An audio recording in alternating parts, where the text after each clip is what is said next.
Hello dear job aspirants, very good morning. তোমাদের সকলকে study in win Facebook page ও YouTube চ্যানেলে নতুন আরেকটা ভিডিওতে আমরা জানাই অনেক অনেক স্বাগত। আজকের এই ভিডিওতে বেশ কিছু লেটেস্ট আপডেটস ও নিউজ নিয়ে আমরা আলোচনা করব। Specifically JRBT group C group ডির যে কন্টেম্পট কেস, আদালত অবমাননার যে কেসটা ফাইল করা হয়েছিল সেটার 22শে জুন একটা অর্ডার কপি আপলোড করা হয়েছে। সেটার সাথে আরও 4টা কেস ইন্টারলিঙ্কড আছে।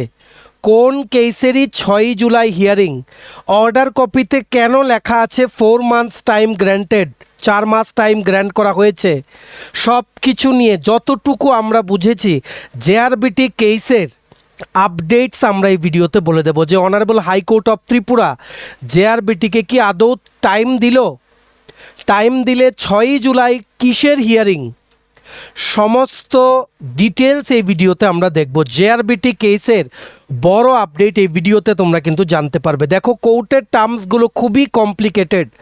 তোমরা গতকালকে থেকে আমাদেরকে পাঠাচ্ছিলে এই কেসের অর্ডার কপিটা যাতে আমরা বুঝিয়ে দেই, কিন্তু দেখো এগুলো বুঝতে আমাদেরও একটু সময় লাগে, ঠিক আছে?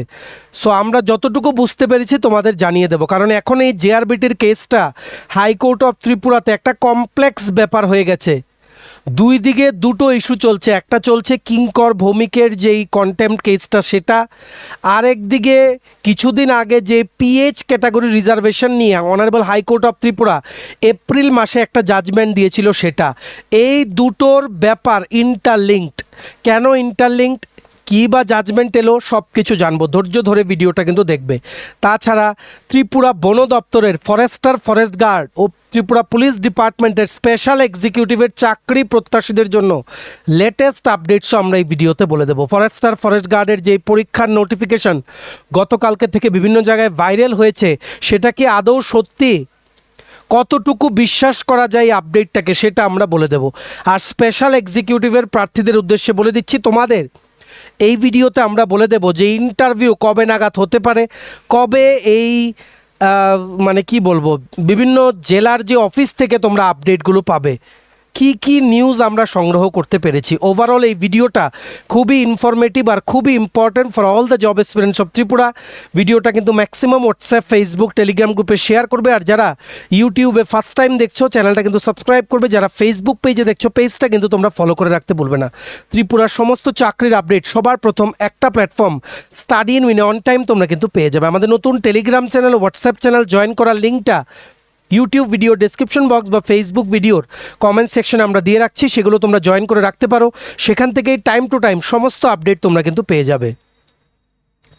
আচ্ছা, ভিডিওর মেইন টপিকে যাওয়ার আগে কুইকলি বলে দিই, তোমরা যারা ত্রিপুরার বিভিন্ন চাকরির পরীক্ষার জন্য প্রিপারেশান নিচ্ছ, আসন্ন বিভিন্ন পরীক্ষা ও ইন্টারভিউর ফুল নোটস ইংলিশ বাংলা দুটো ভার্সনে এমসিকিউ প্লাস ডেসক্রিপটিভ আকারে বেস্ট ডিসকাউন্ট অফারে ত্রিপুরার বিভিন্ন চাকরির পরীক্ষা ও ইন্টারভিউর তোমরা কিন্তু আমাদের কাছ থেকে নিয়ে পড়তে পারবে। কোন কোন পরীক্ষার নোটস আছে, for example forester, forest guard special executive interview, JRBT 1 group C 430টা পোস্টের interview notes, ward secretary, assembly group C group D, health ডিপার্টমেন্টের আন্ডারে এমপিডাব্লিউ রিক্রুটমেন্ট পরীক্ষার নোটিফিকেশন কিন্তু চলে এসছে। Jail police, jail warder, JRBT 2 group C group D, Tripura police sub inspector constable, TSR recruitment, TPSC stenographer prelims ও main, senior computer assistant, Tripura হাইকোর্টের LDCPA group D পরীক্ষা, software টিআরএমের পরীক্ষা, SSC GD constable, MTS, RRB NTPC group D সহ Tripura national international current affairs সব কিছুর complete updated notes তোমরা যদি আমাদের থেকে নিয়ে পড়তে চাও এবং তোমাদের প্রিপারেশন বুস্ট করতে চাও, দেন আমাদের কন্ট্যাক্ট নাম্বারটা এক্ষুনি নিজেদের মোবাইলে ডায়াল করে নাম্বারটা আগে সেভ করো, নিজেদের মোবাইলে সেভ করে নিজেদের হোয়াটসঅ্যাপ কন্ট্যাক্ট লিস্টটা একটা রিফ্রেশ করো, করে দেখবে আমাদের এই নাম্বারে হোয়াটসঅ্যাপ দেখাচ্ছে। হোয়াটসঅ্যাপে একটা মেসেজ করে বলো কোন পরীক্ষার নোটস লাগবে, বাকি নোটসের ডিটেলস, প্রাইস, ডেমো সব কিছু আমরা হোয়াটসঅ্যাপে তোমাদের কিন্তু বলে দেবো বা দেখিয়ে দেবো।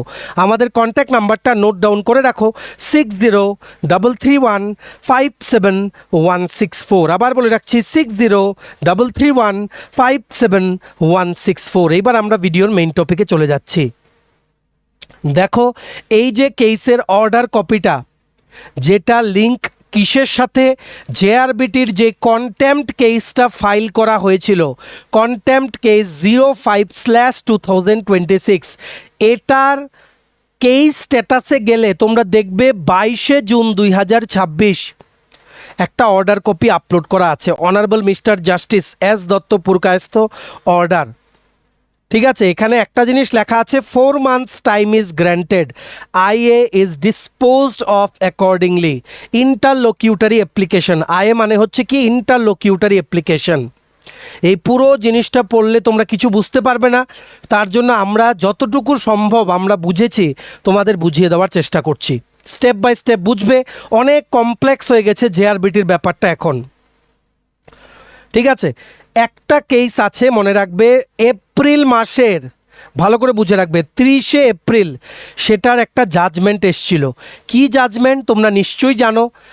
জেআরবিটি বোর্ডকে হাইকোর্ট অফ ত্রিপুরা বলেছিল গ্রুপ সি আর গ্রুপ ডির যে নিয়োগ করেছে, মেরিট লিস্ট যে বেরিয়েছে সেখানে ফিজিক্যালি হ্যান্ডিক্যাপড ক্যাটাগরির রিজার্ভেশনটা ঠিক করে ক্যালকুলেট করা হয়নি, যার জন্য কি হয়েছে, ইভেন যারা লো মার্কস পেয়েছে এরাও মেরিট লিস্টে স্থান পেয়ে এখন চাকরি করছে। সেটা আমরা অলরেডি কিন্তু একটা সেপারেট ভিডিওতে কমপ্লিট ওয়েতে বুঝিয়ে দিয়েছিলাম। সেটা কিন্তু both for group C and group D ছিল, বুঝতে পেরেছ। আর এটার সাথে অনেকগুলো কেস লিঙ্ক ছিল, যেমন মেইনটা ছিল 695 জয়জিৎ চৌধুরীর কেসটা, সেটার সাথে লিঙ্ক ছিল 694, সেটার সাথে লিঙ্ক ছিল 784, সেটার সাথে লিঙ্ক ছিল 785। এই নানান কেসগুলো করা হয়েছিল, কিন্তু 695/2024 যেটা জয়জিৎ চৌধুরীর কেসটা সেটা ছিল গ্রুপ সির জন্য সেম পিএইচ ক্যাটাগরি রিজার্ভেশন নিয়ে। So honourable high court of Tripura বলেছিল, জেআরবিটি বোর্ডকে ডাইরেকশন দিয়েছিল যে তুমি আবার ফ্রেশ লিস্ট বের করো পিএইচ ক্যাটাগরির, এই দুটোতেই গ্রুপ সি গ্রুপ ডি দুটোতেই।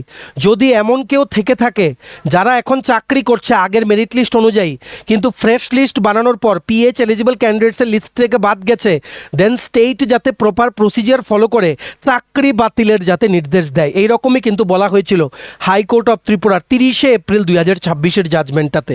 গ্রুপ সি গ্রুপ ডি দুটোর জন্যই কিন্তু এটা এলিজিবল ছিল।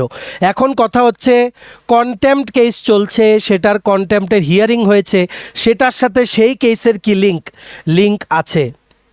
এটা সেপারেট কেস হলেও এগুলো লিঙ্ক, কারণ কেন, গ্রুপ সি গ্রুপ ডির যে 430টা পোস্ট ফিল আপ যে করতে বলেছে, এই 430টার মধ্যেও তো পিএইচ ক্যাটাগরির সিট আছে। তার জন্য এই কিঙ্কর ভৌমিকের যে কন্টেম্পট কেসটা চলছে, প্লাস কিঙ্কর ভৌমিকের কেসের যে 2025 জাজমেন্টটা দিয়েছিল অনারেবল হাইকোর্ট অফ ত্রিপুরা 6 মাসের মধ্যে কমপ্লিট করতে, সেটা কিন্তু লিঙ্ক। সো ওভারঅল এই কন্টেম্পট কেস আরও 4টে কেস একসাথে কিন্তু হয়ে গেল এখন এই জেআরবিটির কেসে, যার জন্য জেআরবিটি কিন্তু প্রবলেমে পড়েছে, কারণ দুটোরই অর্ডার ফলো করতে হবে, আবার নির্দিষ্ট সময়ে কমপ্লিটও করতে হবে রিক্রুটমেন্টটা। ঠিক আছে, এইবার আমরা চলে আসি WPC 695/2024। এই কেসটা ফাইল করেছেন Shri Joyjit Chowdhury against state of Tripura, মানে government of Tripura, directorate of employment services and man power planning, JRBT বোর্ডের যিনি কন্ট্রোলার বা জেআরবিটি বোর্ডের এগেনস্টে। এই কেসটা ফাইল করা হয়েছিল, ভালো করে বুঝে রাখবে, 11ই নভেম্বর 2024, যতটুকু আমরা বুঝতে পেরেছি বোঝাচ্ছি। এই WPC 695/2024 কমপ্লেন এটাই এসছিল যে, দেখো একটা কথা বলে দেই, দুটোই লিঙ্কড আছে। 695-এ জয়জিৎ চৌধুরী যে কেসটা করেছে সেটাতে গ্রুপ সির পিএইচ রিজার্ভেশন নিয়ে কেসটা করা হয়েছিল, কিন্তু লিঙ্ক আছে 694, 784 আর 785 কেস। কেন? কারণ এই 4টে কেস মিলিয়ে গ্রুপ সি গ্রুপ ডির দুটোরই পিএইচ ক্যাটাগরি রিজার্ভেশন ক্যালকুলেশনে ভুল ধরেছিল high court of Tripura. So overall group C group D দুটোর জন্য কিন্তু এলিজিবল। আর হাইকোর্ট অফ ত্রিপুরা যখন জাজমেন্ট দিয়েছিল এই কেসগুলোকে একসাথে ক্লাব করে কিন্তু একটা কমন জাজমেন্ট দিয়েছিল, ভালো করে কিন্তু বুঝে রাখবে, একটু কমপ্লেক্স হয়ে গেছে ব্যাপারগুলো এখন। ঠিক আছে, সো 695-এরটা প্রথম আমরা বলছি। এটার মেইন ছিল যে ST SC ক্যাটাগরির যে রিজার্ভেশন সেটা হচ্ছে vertical reservation, pH category reservation সেটা হচ্ছে হরাইজন্টাল রিজার্ভেশন। ঠিক আছে, সো এটার মেইন লিগ্যাল পয়েন্টে এটাই বলা হয়েছিল যে পিএইচ ক্যান্ডিডেটসদেরকে প্রথম সিলেক্ট করতে হবে মেরিট বেসিসে, তারপর UR ST SC ক্যাটাগরির মধ্যে তাদের অ্যাডজাস্ট করা হবে, মানে URPH, STPH, SCPH। Court, honourable high court of Tripura এটা পেয়েছে যে গভর্নমেন্ট বা JRBT বোর্ড ভুলবশত এই যে PH ক্যাটাগরির যে কম্পার্টমেন্ট করেছে UR, ST, SC ক্যাটাগরির মধ্যে, সেগুলো এভাবে করা হয়েছে যার জন্য এমন হয়েছে কম মার্কস পাওয়া ব্যক্তিরা চাকরি পেয়ে গেছে, বেশি মার্কস পাওয়া PH ক্যাটাগরির ক্যান্ডিডেটসরা মেরিট লিস্টে স্থান পায়নি। এটা কিন্তু কোর্ট বলেছে। ঠিক আছে, এগুলো ভালো করে মনে রাখতে হবে। আর এই যেহেতু 430টা পোস্টের এখন ডকুমেন্ট ভেরিফিকেশন চলছে, সাথে কেসটাও চলছে, এগুলোর মধ্যে যেহেতু PH ক্যাটাগরির পোস্ট আছে তার জন্য এগুলো ইন্টারলিঙ্কড, কারণ দুটো অর্ডারই মানতে হবে JRBT বোর্ডের, দুটো অর্ডারই কিন্তু মানতে হবে। আর আমরা আগের ভিডিওতে বলেছি, তোমরা যারা রেগুলারলি ফলো করো, আমাদের যারা বিশ্বাস করো জানো, আমরা বলেছিলাম যে কোর্ট কন্টেম্পট প্রসিডিং এখন করবে না। এই সমস্ত ক্ষেত্রে কোর্ট কি করে, আরও স্ট্রিক্ট টাইমলাইন দিয়ে দেয়, এই ক্ষেত্রেও দেবে, JRBT বোর্ডকে আরও স্ট্রিক্টভাবে বলবে এতটা সময়ের মধ্যে তুমি নিয়োগ প্রক্রিয়া কমপ্লিট করো। আর JRBT বোর্ডের কাছে এইবার একটা পজিটিভ পয়েন্ট হচ্ছে ডকুমেন্ট ভেরিফিকেশন চলছে। ওনারা কিন্তু কোর্টে বলতেই পারে বা বলেছেন যে আমরা কিন্তু অলরেডি শুরু করে দিয়েছি, যেহেতু number of candidates is huge, অনেক ক্যান্ডিডেটস, তার জন্য আমাদের সময় লাগবে। কিচ্ছু যদি না করা হতো then court would have proceeded in a different manner. কিন্তু এখানে অন্য আরেকটা মানে কি বলবো, টোটাল 5টা কেসের একসাথে এখানে ভেজালে পড়েছে JRBT বোর্ড, যার জন্য জিনিসটা তোমাদের ভালো করে বুঝে রাখতে হবে। এই IA-টা কি, 4 মাসটা কি, কেন বলছি 6ই জুলাই আবার হিয়ারিং, 4 মাস হলে 6ই জুলাই কি করে হিয়ারিং হয়, সব কিছু আমরা বলবো। ঠিক আছে, এই যে 695, 694, 784, 785 গ্রুপ সি গ্রুপ ডির PH রিজার্ভেশন নিয়ে যে কেসগুলো হয়েছিল, সেখানে honourable high court of Tripura JRBT বোর্ডকে বলেছিল, নাম্বার 1, তুমি কারেক্ট ইনফরমেশন আগে কালেক্ট করো যে প্রত্যেকটা পোস্টের, প্রত্যেকটা ক্যাডারে, প্রত্যেকটা দপ্তরে কতটা PH পোস্ট খালি আছে। নাম্বার 2 বলেছিল রিস্ট্রাকচার বা রিওয়ার্ক করো PH ক্যান্ডিডেটসদেরকে অ্যাকর্ডিং টু দেয়ার মেরিট বেসিসে আবার PH ক্যাটাগরির মেরিট লিস্ট তুমি বানাও following the correct procedure. Number 3 বলেছিল তারপর UR, ST, SC ক্যাটাগরির মধ্যে প্রপারলি সেই ক্যাটাগরির মধ্যে এদেরকে PHটা অ্যাডজাস্ট করো। ঠিক আছে, যেভাবে হরাইজন্টাল রিজার্ভেশন যেভাবে করা হয়। ঠিক আছে, কোর্ট বলেছিল এই 695 কেসটা যেহেতু গ্রুপ সির PH রিজার্ভেশনের এগেনস্টে, তো বলা হয়েছিল LDC, agri assistant, pump operator, junior multitasking অপারেটরে তুমি এভাবে ফ্রেশ লিস্ট বের করো only for PH category candidates. তেমনিভাবে অন্যগুলোতে বলা হয়েছিল গ্রুপ ডির এগেনস্টে। সো বেসিক্যালি PH রিজার্ভেশন ভুলভাবে ক্যালকুলেট করা হয়েছে, তার জন্য গ্রুপ সি গ্রুপ ডি দুটোর জন্যই ফ্রেশ PH ক্যাটাগরি লিস্ট বের করতে বলেছিল JRBT বোর্ডকে অনারেবল হাইকোর্ট অফ ত্রিপুরা। যেহেতু সাবজেক্ট ম্যাটার সেম, তার জন্য এগুলোর একসাথে কিন্তু জাজমেন্ট দিয়েছিল এপ্রিল মাসে, যেটা অলরেডি আমরা কিন্তু বলেছিলাম। আর এটা বলা হয়েছিল 4 মাসের মধ্যে তুমি এটা কমপ্লিট করো। এটা কিন্তু কমপ্লিটলি সেপারেট কেস, কিঙ্কর ভৌমিকের কেসটা কিন্তু আলাদা।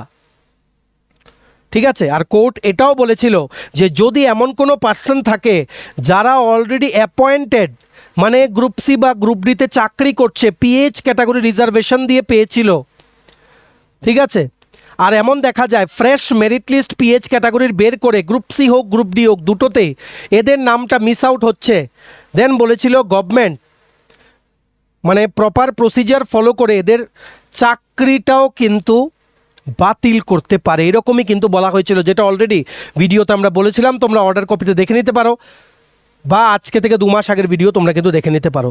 তার জন্য কেসটা সেন্সিটিভ হয়ে গেছে। ঠিক আছে, তার জন্য কেসটা সেন্সিটিভ হয়ে গেছে। এইবার আরেকটা হচ্ছে কিঙ্কর ভৌমিকের যে কেসটা হয়েছিল, সেটার অর্ডার নাম্বার ছিল WPC 264/2024। এই দুটো কেসই মানে 695 বলো, 694 বলো, 784 বলো, 785 বলো, WPC 264 বলো বা কন্টেম্পট কেস 05/2026, এই সবগুলো related to the JRBT recruitment. যেহেতু কিঙ্কর ভৌমিকের কেসটা গ্রুপ সি রিক্রুটমেন্ট, 430টা ভ্যাকেন্ট পোস্টের, আর এগুলোর মধ্যে PH ক্যাটাগরিরও সিট খালি আছে, তার জন্য বোথ আর ইন্টারলিঙ্কড। ঠিক আছে, WPC 264/2024-এ জেআরবিটি বোর্ডকে অনারেবল হাইকোর্ট অফ ত্রিপুরা বলেছিল 430টা রিমেইনিং পোস্টে যারা যারা রিটেন এক্সাম ক্লিয়ার করেছে মিনিমাম কাট অফ মার্কস পেয়ে সবাইকে ডাকো, এমনই কিন্তু বলা হয়েছিল কোর্ট থেকে জেআরবিটি বোর্ডকে। এদেরকে ডকুমেন্ট ভেরিফিকেশন করে ডাকো, তারপর ইন্টারভিউর ক্যাটাগরি ওয়াইজ 1:3 রেশিওতে তুমি বের করো এলিজিবল লিস্ট ইন্টারভিউ, তারপর ইন্টারভিউ নাও। তার জন্যই কিন্তু এতজন ক্যান্ডিডেটসকে জেআরবিটি কিন্তু ডেকেছে as per the directions from the honourable high court of Tripura. কিন্তু এই যে 695/2024 এটাই ডাইরেক্টলি লিঙ্ক কেন এই কিঙ্কর ভৌমিকের কেসটার সাথে? কারণ WPC 264 এটাও গ্রুপ সির জন্য, 695 এটাও গ্রুপ সির জন্য। ঠিক আছে, এগুলোর সাথে 695-এর সাথে বাকি কেসগুলোর মধ্যে কিন্তু গ্রুপ ডির কথাও লেখা আছে। সো ওইটা আলাদা ম্যাটার, কিন্তু যেহেতু 695টা পার্টিকুলারলি গ্রুপ সি আর কিঙ্কর ভৌমিকের কেসটাও যেহেতু গ্রুপ সি, তার জন্য বোথ আর রিলেটেড। আমরা যতটুকু বুঝছি তোমাদের বলে দিচ্ছি, যদি কিছু ভুল করি তোমরা আমাদের বলো। এই 695 কেসে হাইকোর্ট অফ ত্রিপুরা বলেছে তুমি পিএইচ রিজার্ভেশনের মানে ক্যালকুলেশন করার মেথডটা তোমার ভুল, তুমি ফ্রেশ মেরিট বা সিলেকশন লিস্ট বের করো পোস্ট ওয়াইজ পিএইচ ক্যাটাগরির জন্য, যেটা অলরেডি আমরা বললাম। ঠিক আছে, 30শে এপ্রিলের যে জাজমেন্টটা সেটার মধ্যে অলরেডি এই 695/2024-এর জাজমেন্টে অলরেডি বলা আছে যে WPC 264/2024 2025-এর কিঙ্কর ভৌমিকের কেসটাতে অলরেডি কোর্ট কিন্তু অর্ডার করেছে রিমেইনিং ভ্যাকেন্সিসগুলো ফিল আপ করার জন্য। আর কোর্ট এটাও বলেছিল এই দুটোর ইস্যু কিন্তু আলাদা, একটা পিএইচ ক্যাটাগরি রিজার্ভেশন নিয়ে, আরেকটা হচ্ছে টেকনিক্যাল নন টেকনিক্যাল পোস্টের একসাথে রিক্রুটমেন্ট প্রসেস করানোতে 430টা পোস্ট খালি গেছে সেগুলোতে। কোর্ট বলেছিল দুটোর কিন্তু পারপাস আলাদা কিন্তু রিক্রুটমেন্ট সেম, সো কনফিউশন যাতে না হয়। কিন্তু প্র্যাকটিক্যাল টার্মস কি ভালো করে বুঝে রাখবে, এগুলো তো আমরা বললাম কোর্টের অর্ডার কি ব্যাপার স্যাপার এগুলো, কিন্তু প্র্যাকটিক্যাল টার্মে জেআরবিটি বোর্ডের কিন্তু বিরাট একটা সমস্যায় পড়তে হচ্ছে। কেন? কারণ দুটো কেসকে একসাথে কিন্তু হ্যান্ডেল করতে হবে জেআরবিটি বোর্ডের। 430টা পোস্টের মধ্যে পিএইচ ক্যাটাগরিরও ভ্যাকেন্সি আছে, আবার পিএইচ যেই রোস্টার বা মেরিট ক্যালকুলেশনের যে মেথড সেটাও কারেক্টলি করতে হবে, যেটা বলা হয়েছে 695/2024 WPC-তে। আবার জেআরবিটি এই যে 430টা পোস্টের যা এখন ডকুমেন্ট ভেরিফিকেশন চলছে সেটারও রিক্রুটমেন্ট ওইভাবে করতে পারবে না যেটা 695/2024-এ অনারেবল হাইকোর্ট অফ ত্রিপুরা বলেছিল ওইভাবে করা যাবে না, করতে হবে প্রপারলি। কিভাবে? যেভাবে হাইকোর্ট অফ ত্রিপুরা 695/2024-এর জাজমেন্টে বলেছে। বুঝতে পেরেছো কী করে লিঙ্কটা বেরোচ্ছে? তো মেইন লিঙ্কটা হচ্ছে এই যে পিএইচ ক্যাটাগরির যে সিটগুলো আছে 430টার মধ্যে সেগুলো কি করে ফিল আপ করা হবে, সেগুলোর জন্য জেআরবিটির ফলো করতে হবে কোনটা? নতুন প্রসিজার, যেটা হাইকোর্ট অফ ত্রিপুরা এই 695/2024 কেসের জাজমেন্টে বলেছে। আগের মেথড অবলম্বন করতে পারবে না জেআরবিটি, আবার না হলে কেস হবে। কেন? কারণ আগের মেথড ভুল, ডাইরেক্টলি কিন্তু বলে দিয়েছে এই কেসের রায়তে already honourable high court of Tripura. ঠিক আছে, এর মানে এই না যে 430টা পোস্টের হোল রিক্রুটমেন্ট ক্যান্সেল হবে। ক্যান্সেল হওয়ার ব্যাপার কিছুই আসছে না। জেআরবিটি বোর্ডের সবগুলো মানে কমপ্লাই করতে ডিসিশন একটু সময় লাগবে, এটাই হচ্ছে মেইন। ঠিক আছে, এরপর আরেকটা জিনিস দেখে রাখো, ইন্টারলোকিউটারি অ্যাপ্লিকেশন নাম্বার 1 2026-এর সেখানে অর্ডার আছে 6 এপ্রিল 2026-এর।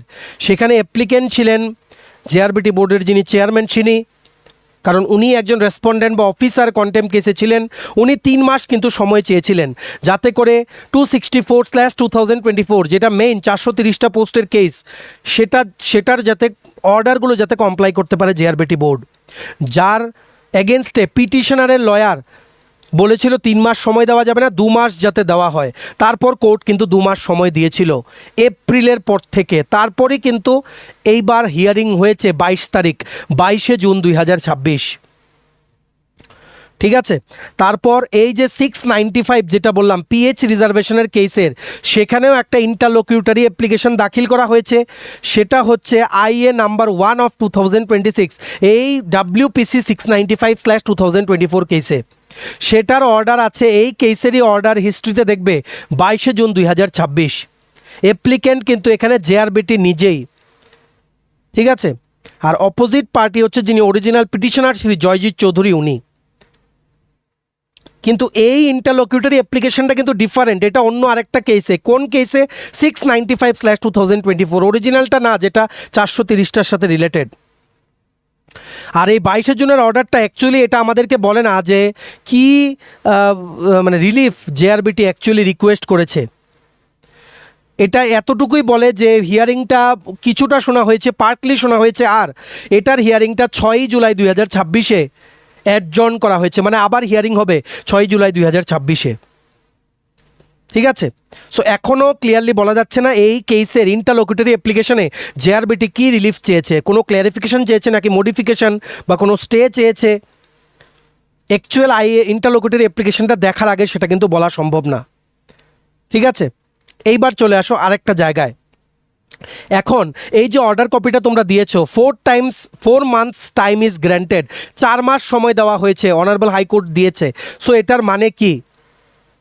এই 4 মান্থ যে এক্সটেনশন দেওয়া হয়েছে এই কন্টেম্পট ম্যাটারে, এটা অ্যাকচুয়ালি জেআরবিটি বা গভর্নমেন্টের দ্বারা রিকোয়েস্ট করা হয়েছে। এটা বলা হয়েছে 30শে এপ্রিল এই 695 WPC/2024-এর যে কেসটা, সেটার জাজমেন্টটা এমন একটা ইস্যু ক্রিয়েট করেছে যেটা মেনে চলতে হবে এই 430টা পোস্টের ভ্যাকেন্সি ফিল আপ করার সময়।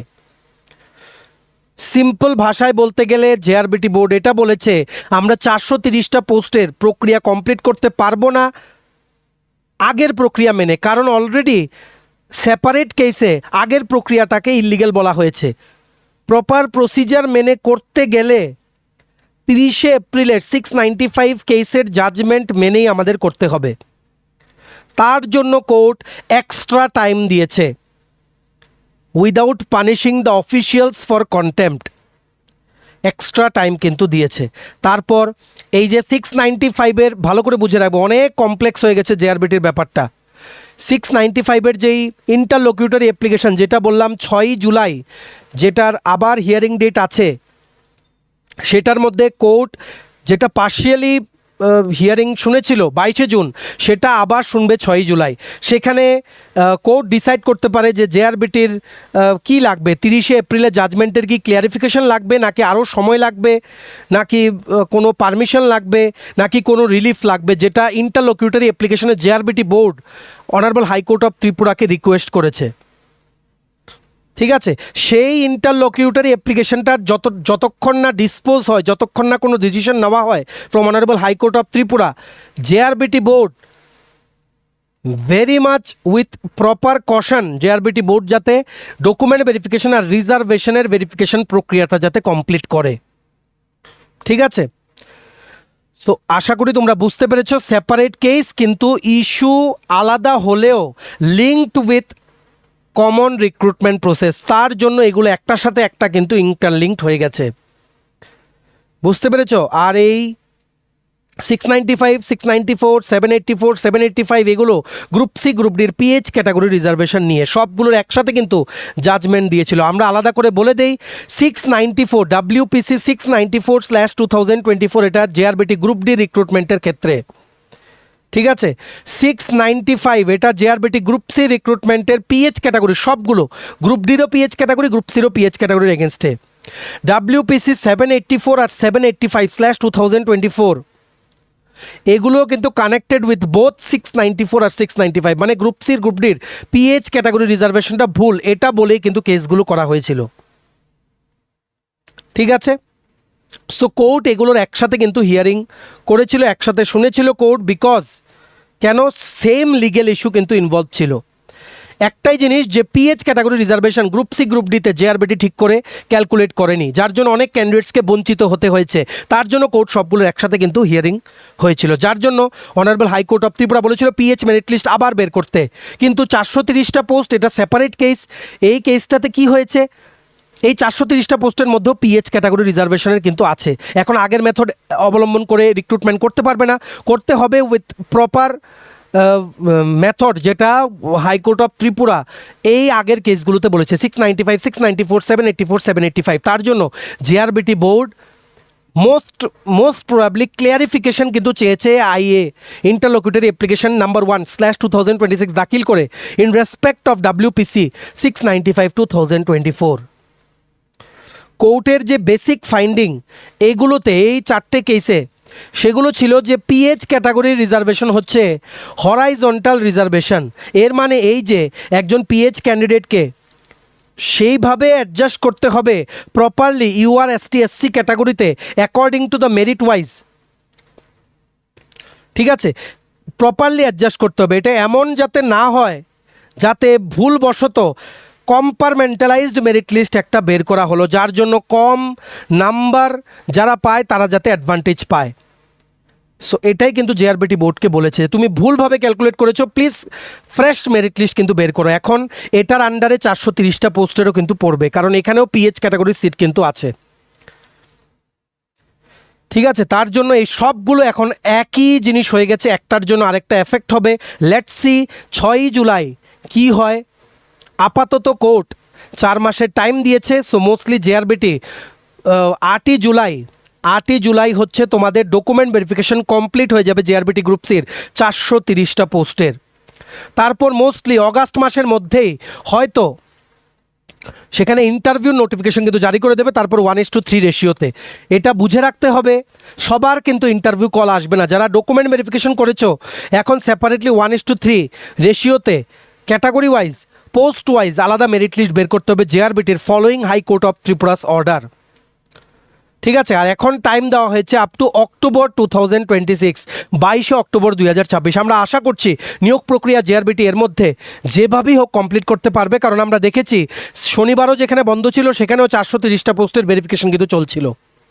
ঠিক আছে, so let's hope for the best. আমরা নেক্সট আপডেট দেবো 6ই জুলাই। ইন্টারলোকিউটারি অ্যাপ্লিকেশন যেটা 695/2024 কেসের সাথে রিলেটেড, সেটার কি আপডেট এলো, সেটা ডিসপোজ হয়ে গেলে কি বললো জেআরবিটি, অ্যাকচুয়ালি কী ক্লিয়ারিফিকেশন চাইলো সেটা আমরা বলে দেবো। As of now 4 months time is granted. যে ইন্টারলোকিউটারি অ্যাপ্লিকেশনটা 430টা পোস্টের কেসের এগেনস্টে, যেটা কন্টেম্পট কেসের এগেনস্টে ফাইল করা হয়েছিল, সেটা ডিসপোজ দেখাচ্ছে এখন আপাতত। ঠিক আছে, আর আরেকটা জিনিস বলে রাখি, এই 695/2024 কেসে কেন জেআরবিটি ইন্টারলোকিউটারি অ্যাপ্লিকেশন ফাইল করলো, ঠিক আছে, একটা অর্ডারে আছে, তোমরা দেখতে পারবে 22 জুন, 22শে জুনের। এখানে কিন্তু কনফার্ম করে বলা আছে অ্যাপ্লিক্যান্ট জেআরবিটি ইটসেলফ, মানে এই ইন্টারলোকিউটারি অ্যাপ্লিকেশনটা জেআরবিটি নিজেই কিন্তু দাখিল করেছে। ঠিক আছে, সো এই যে ইন্টারলোকিউটারি অ্যাপ্লিকেশনটা কিন্তু পিটিশনার ফাইল করেনি, করেছে জেআরবিটি। কিন্তু অ্যাকচুয়ালি 22শে জুনের অর্ডারটা বলছে না যে অ্যাকচুয়ালি কী রিলিফ বা কী মডিফিকেশন বা কী ক্লিয়ারিফিকেশন চাওয়ার জন্য জেআরবিটি বোর্ড ইন্টারলোকিউটারি অ্যাপ্লিকেশনটা ফাইল করেছে। এটা এতটুকুই বলছে যে পার্শিয়ালি শোনা হয়েছে, আমরা আবার 6ই জুলাই পুরো কেসটা শুনব। ঠিক আছে, সো তার জন্য গ্রুপ সি, গ্রুপ ডি, 430টা পোস্ট সব কিছু কিন্তু এখন একসাথে related. So let's wait for 6th July, যখনই কোনো আপডেট আসবে আমরা তোমাদের জানিয়ে দেবো। অ্যাজ অফ নাও তোমরা ডকুমেন্ট ভেরিফিকেশন করাও, ইন্টারভিউর জন্য প্রিপারেশন নাও। যারা ভালো মার্কস স্কোর করবে ভাবছো, বা তোমাদের যাদের মনে আছে যে কত মার্কস তোমরা স্কোর করেছিলে 2020 বা 21-এর রিটেন এক্সামে, তোমরা ভালো করে কিন্তু ইন্টারভিউর জন্য কিন্তু পড়াশোনা শুরু করো। ঠিক আছে, আর জেআরবিটি ট্যুর নিশ্চয়ই তোমরা আপডেটটা পেয়েছো। গতকালকে আমরা ভিডিও দিয়েছি, আবারও জুনিয়র মাল্টিটাস্কিং অপারেটর নিয়োগ করা হবে ক্যাবিনেটে 22 তারিখ, এই মাসের 22শে জুন ক্যাবিনেটে কিন্তু আরও 180টার মতো পোস্ট কিন্তু অ্যাপ্রুভাল দিয়েছে, যেগুলো ডাইরেক্টলি জেআরবিটি ট্যুর আন্ডারে চলে যাবে। সো জেআরবিটি ট্যুর আন্ডারে বহুত পোস্ট আসবে, যেমন junior computer assistant store keeper, LDC আসবে, জুনিয়র মাল্টিটাস্কিং অপারেটর আসবে। আশা করছি জেআরবিটি এবার টেকনিক্যাল নন টেকনিক্যাল পোস্টগুলো আলাদা করে রিক্রুটমেন্ট প্রসেস কিন্তু করাবে। দেখো যতটুকু আমরা বুঝতে পেরেছি আমরা তোমাদের বোঝালাম, আর ওয়েট করো 6ই জুলাই জাজমেন্টের পর, আমরা আরও তোমাদের ক্লিয়ারলি কিন্তু ব্যাপারটা বলে দিতে পারবো। ঠিক আছে, ভিডিওটা অবশ্যই শেয়ার করবে। এবার আমরা ভিডিওর সেকেন্ড সেকশনে কিন্তু চলে যাচ্ছি। দেখো ফরেস্টার, ফরেস্ট গার্ড ও স্পেশাল এক্সিকিউটিভের প্রার্থীদের উদ্দেশ্যে এই ভিডিওটা। দেখো ফরেস্টার, ফরেস্ট গার্ডের 271টা পোস্টের যে লিখিত পরীক্ষার নোটিশটা গতকালকে থেকে ভাইরাল হচ্ছে, এটা government of Tripura, Tripura forest department, office of the principal chief conservator of forest Tripura, Agartala. সেটা অনেকেই বলছো সেটা ফেক নাকি রিয়েল, আমরা যাতে বলি। দেখো দপ্তরের অফিসিয়াল ওয়েবসাইটে যতক্ষণ কিছু আপলোড না হয় ততক্ষণ আমরা বলবো না এটা রিয়েল না ফেক, কারণ এখান থেকে দুটো জিনিস ইন্টারপ্রিট করা যায়। আমরা আগেও বলেছিলাম এই বছরের শেষের দিকে কিন্তু পরীক্ষা হবে। সো এখানে দেখা যাচ্ছে পরীক্ষার ডেট কিন্তু দিয়েছে ফরেস্টার 22শে নভেম্বর, ফরেস্ট গার্ড 29শে নভেম্বর। ঠিক আছে, এক্সাম ডেট দেওয়ার যে ব্যাপারটা সেটা সত্যি হতে পারে, মানে ডেট এমনই হতে পারে পরীক্ষার, কিন্তু নোটিফিকেশনটা ফেক না রিয়েল সেটা কিন্তু আমরা বলছি না। আমরা বলছি এই পরীক্ষার ডেট হলে নভেম্বর ডিসেম্বরের মধ্যেই কিন্তু হতে পারে, ঠিক আছে। আর এটা যেভাবে দেখো এখানে বোঝা যাচ্ছে, সমস্ত প্রসেসে বোঝা যাচ্ছে এটা ফাইলিং করা হয়েছে, মানে অফিসে এটার কাজ করা হয়েছে, কারণ ডিজিটালি সাইন বলা হচ্ছে, প্রপারলি যেভাবে অফিসে ফাইল করা হয়। সো এই জায়গায় হতেও পারে সত্যি, হতেও পারে মিথ্যা। তোমাদের জন্য আমরা খবর নেব, নিয়ে আগামী কালকের মধ্যে তোমাদের পজিটিভলি আমরা জানানোর চেষ্টা করব যে এটার সত্যতা কতটা। ডাইরেক্টলি আমরা ফেক বলে দেব না, কারণ ফরম্যাট অনুযায়ী আমাদের লাগছে এটা ফাইলিংয়ের মাধ্যমে করা হয়েছে। হয়তো বা কোনোখান থেকে কেউ এটা ছেড়েছে, যেটা তোমরা আমাদের এতদিন ধরে পাঠাচ্ছ বিভিন্ন জায়গায়। আমরা এটা বললাম না যে রিয়েল না ফেক, একটু সময় দাও, আমাদের ভেরিফাই করতে হবে। আমরা কথা বলে নিই দপ্তরের সাথে, যতটুকু কম টাইমে পসিবল কথা বলে নিই, তারপর আমরা তোমাদের জানাচ্ছি, ঠিক আছে। Rest is assured. Forester forest গার্ডে চাকরি প্রত্যাশীরা রিটেন এক্সাম ও কোয়ালিফাইং এক্সামের পেপারটা কিন্তু একই দিনে তোমাদের হবে, ঠিক আছে। পরীক্ষা মোটামুটি বলতে পারো নভেম্বর ডিসেম্বরেই হবে। যে ডেটটা দিয়েছে সেটা যদি রিয়েল হয়, we will not be surprise, কারণ অলরেডি আমরা বলেছি নভেম্বর ডিসেম্বর 2026-এ পরীক্ষা হবে। সো ডেট অনুযায়ী, ফরম্যাট অনুযায়ী মনে হচ্ছে ফাইলিংয়ের এটা ডিজিটালি যেহেতু সাইন করা হয়েছে, অফিস যখন করা হয় ডিজিটালি কিন্তু সাইন করে, পরিচয় পোর্টালের মাধ্যমে ত্রিপুরা সরকারি দপ্তরে কিন্তু কাজ হয়। সো এটা যে বিভিন্ন জায়গার যে ভাইরাল হয়েছে, তোমরা যে গতকালকে থেকে আমাদেরকে পাঠাচ্ছ, হতেও পারে সত্যি, হতেও পারে ফেক। আমরা এখনই কোনো কনক্লুশনে যাচ্ছি না, let's wait for the update from them, আমরা তোমাদের জানাবো, ঠিক আছে। তেমনিভাবে স্পেশাল এক্সিকিউটিভের ইন্টারভিউ তোমরা জিজ্ঞেস করছো কবে হবে। দেখো আগামী মাস থেকে স্পেশাল এক্সিকিউটিভ ইন্টারভিউর আপডেট আসতে পারে। যেই separate superintendent of police district wise, সেটা ওনারা একটা লিস্ট বের করবে ইন্টারভিউর জন্য, এলিজিবল লিস্ট। তোমরা কিন্তু এক্সাম বা ইন্টারভিউর জন্য কিন্তু রেডি হয়ে যাও, কারণ ওপর মহল থেকে কিন্তু বলা আছে ত্রিপুরা পুলিশ ডিপার্টমেন্টকে যাতে স্পেশাল এক্সিকিউটিভের ইন্টারভিউ প্রসেস এইবার যাতে খুব তাড়াতাড়ি যাতে কমপ্লিট করা হয়। তোমরা পড়তে থাকো, ইন্টারভিউ ক্লাসেসগুলো আমাদের দেখো, যাদের নোটস লাগবে তোমরা আমাদের সাথে যোগাযোগ করতে পারো। কিন্তু স্পেশাল এক্সিকিউটিভের ইন্টারভিউ দুর্গাপূজার আগে কিন্তু শেষ হয়ে যাওয়ার কথা, খুব তাড়াতাড়ি কিন্তু আপডেট আসবে। Please start your preparation. আশা করি তোমরা বুঝতে পেরেছো। চলো, এই ছিল ছোট একটা ভিডিও, বিভিন্ন ইস্যুস নিয়ে আমরা ডিসকাস করে দিলাম। ভিডিওটা এতটুকু দেখে থাকলে থ্যাঙ্কস ফর ওয়াচিং। আর ভালো লাগলে অবশ্যই লাইক করে দিও, শেয়ার করবে ভিডিও লিঙ্কটা। সমস্ত আপকামিং চাকরির পরীক্ষার কমপ্লিট আপডেটেড নোটস পেতে তোমরা আমাদের এই হোয়াটসঅ্যাপ নাম্বারে একটা মেসেজ করে যোগাযোগ করে নিতে পারো। আমাদের কন্ট্যাক্ট নাম্বারটা হচ্ছে 6033157164। ভিডিওটা ভালো লাগলে অবশ্যই লাইক করে দিও, চ্যানেলটা সাবস্ক্রাইব করবে, যারা ইউটিউবে দেখছো পেজটা ফলো করবে, যারা ফেসবুক পেজে দেখছো আমাদের টেলিগ্রাম চ্যানেল, হোয়াটসঅ্যাপ গ্রুপটা জয়েন করে রাখতে পারো। সেগুলোর লিঙ্ক আমরা এই ভিডিওর ডেসক্রিপশন বক্স বা ফেসবুক পেজের ভিডিওর কমেন্ট সেকশনে আমরা কিন্তু দিয়ে রাখছি। চলো, সবাই ভালো থাকবে, take care, bye bye and have a nice day.